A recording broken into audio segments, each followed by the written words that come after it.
नमस्कार, ABP news पर हाजिर हूं मैं रुमाना इसार खान। 2024 तैयारी शुरू देख रहे हैं आप और सबसे महत्वपूर्ण हो जाती है बिहार की खबर, क्योंकि विपक्ष की पूरी कोशिश ये कि बिहार मॉडल के जरिए केंद्र की मोदी सरकार की घेराबंदी की जाए 2024 में। और उससे पहले अब जिस तरीके से विवादों में नीतीश का नया मंत्रिमंडल घिरा हुआ है, उसमें कार्तिक कुमार हैं जिनको लेकर पूरा विवाद, जिन्हें कानून मंत्रालय का जिम्मा दिया गया और कहा यह गया कि कानून मंत्री उसको बना दिया गया जिसके खिलाफ खुद वारंट जारी है। अब आरजेडी के सुप्रीमो लालू प्रसाद यादव जब मीडिया के सामने आए तो उनकी तरफ से सीधे सीधे कार्तिक कुमार का बचाव किया गया है और बीजेपी की तरफ से कार्तिक पर आरोप लगाने वाले सुशील मोदी को लालू प्रसाद यादव ने झूठा करार दिया है।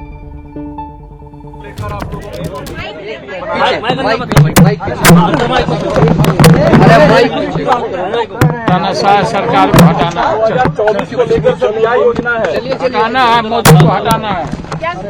मंत्रिमंडल पे क्या बोलिएगा सर? मंत्रिमंडल पे क्या बोलिएगा सर? क्या बोलिएगा? ऐसा बोल रहे हैं, अरे शीशा खोले हुए बोल रहे हैं। सर, सरकार बनते ही जो सरकार पर हमलावर सुशील मोदी ने कहा है, और ये सुशील मोदी का क्या झूठा है? ऐसा कोई मामला है सर? पीछे कोई ऐसा मामला नहीं, ऐसा कोई मामला है सर? नहीं, गलत बात। बस हो गया।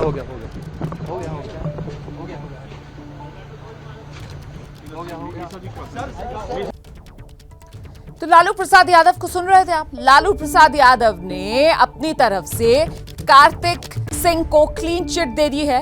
लालू प्रसाद यादव कह रहे हैं कार्तिक सिंह के खिलाफ इस तरीके का कोई मामला है ही नहीं। सुशील मोदी का क्या झूठा है? ऐसा कोई मामला है सर? पीछे कोई ऐसा मामला नहीं, ऐसा कोई मामला है सर? नहीं, गलत बात। और आइए सीधे आपको लेकर चलेंगे, हमारे साथ हमारे सहयोगी प्रकाश कुमार इस वक्त मौजूद हैं। प्रकाश, जिस तरीके से कार्तिक के बचाव में लालू प्रसाद यादव उतर आए हैं, ऐसा लगता नहीं है कि नीतीश मंत्रिमंडल से कार्तिक सिंह की छुट्टी होगी। देखिए, साफ बात है, नीतीश कुमार का एक बयान दर्शकों को दिखाइए और दूसरी तरफ लालू यादव का। नीतीश कुमार कहते हैं कि उनके पास जानकारी नहीं है, उनको पता नहीं है, लेकिन क्या वो पता करने की कोशिश कर रहे हैं? क्या पब्लिक डोमेन में जो बातें आई हैं, एक उनका मंत्री जिस पर वारंट था वो मंत्रिमंडल में शपथ लेता है, तो क्या वारंटी को मंत्री बनाना नीतीश कुमार को शोभा देता है? क्या ये वही नीतीश कुमार है जिन्होंने जीतन राम मांझी से इसलिए इस्तीफा ले लिया था क्योंकि उनके ऊपर मुकदमा था और वो बरी नहीं हुए थे? दूसरी तरफ मेवालाल चौधरी, जिन पर आरोप लगे थे भ्रष्टाचार के और एक FIR दर्ज था, उसको लेकर के उनसे भी इस्तीफा ले लिया था।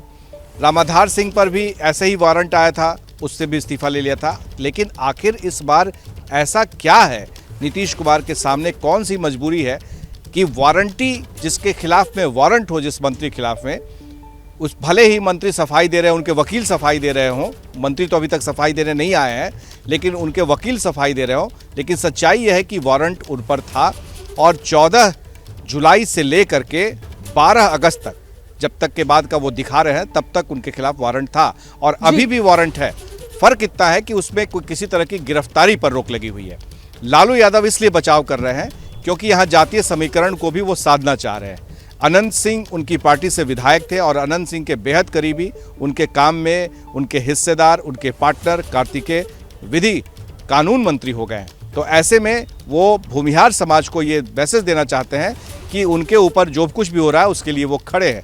तो लालू यादव एक तरफ उनके साथ खड़े हैं, नीतीश कुमार कह रहे हैं उन्हें कुछ जानकारी ही नहीं है, वहीं बीजेपी हमलावर है।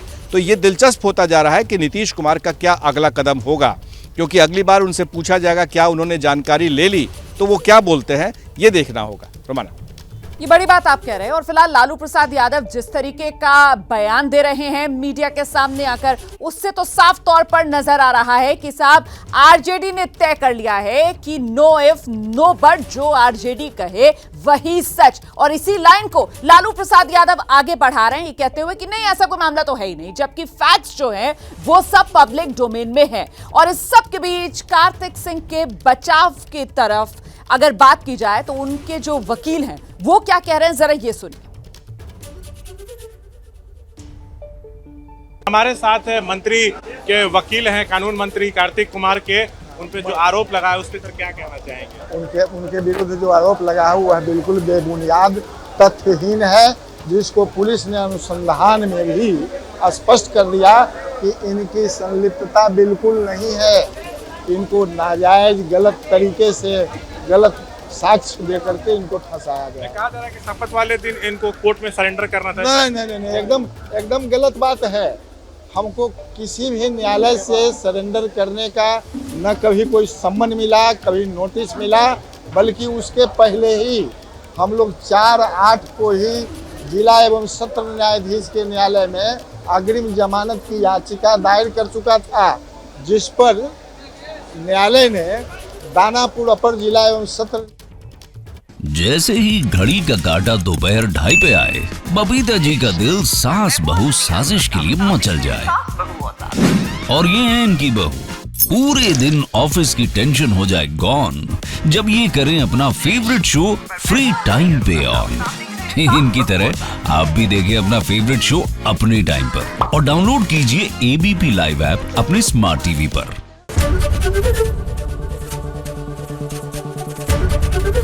ABP न्यूज आपको रखे आगे।